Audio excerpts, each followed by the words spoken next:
David Serpa and I were blessed to put a U.S. Marine Corps warrant officer into a home in less than 3 weeks, busting a few VA loan myths on the way and creating an example for financially educating and empowering other service members using this Marine's experience.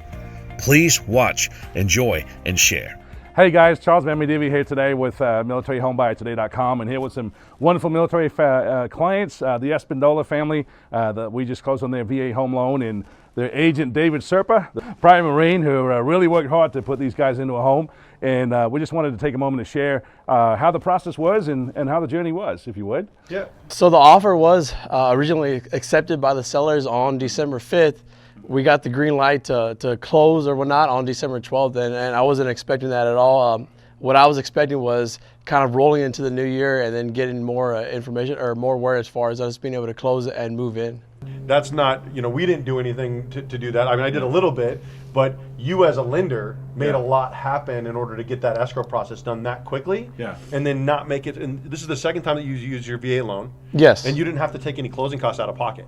None at all. Which is fantastic. So to break this down, as a young sergeant, 23 years old, you buy your first home. You turn around, you sell it at a profit. Then you, as a chief warrant officer, congratulations, you turn around and you guys buy another home without having to pay any closing cost out of pocket. That's awesome. There's a lot of misconceptions about the VA loan. It's going to take 45 days. Yeah. And it took, less than 10 days to get the clear to close from the lender. Yeah. And I have to be stateside. You guys didn't have to show up really until you got keys. I mean, things really were very smooth. You made money and you were able to use your VA loan a second time. And so as a leader of Marines, if you could give somebody a little bit of advice for home buying, what would you suggest to a young Marine? Yeah. Right now, I absolutely think that across the military in general, that there are misconceptions about home buying. The process from start to end, I think a lot of military personnel, active duty especially, aren't as educated in that field as they should be.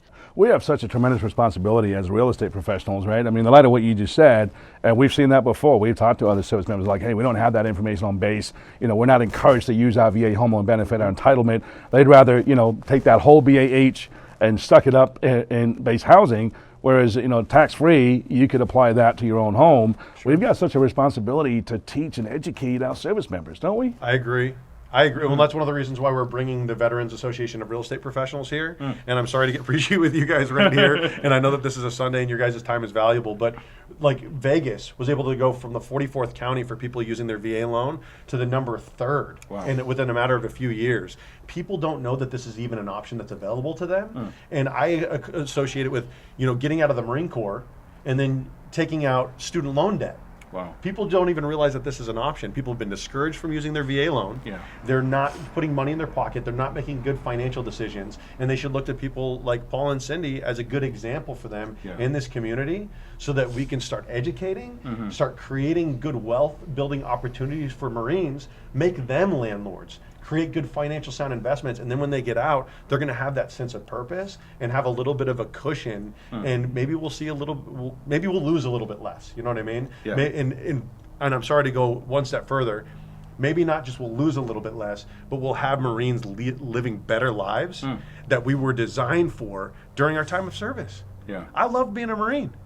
And we get out and we get to continue to serve. Hey, one of the most common objections I hear, Paul, Dave, is, I'm only here for 2, 3, or 4 years. I'm going to PCS out of here fairly soon. I don't want to put roots here. I don't want to buy here. What do you say to that person? So right now, currently, I want to say the average amount of BAH a service member receives in the Southern California area is anywhere from $2,400 to $3,000 a month.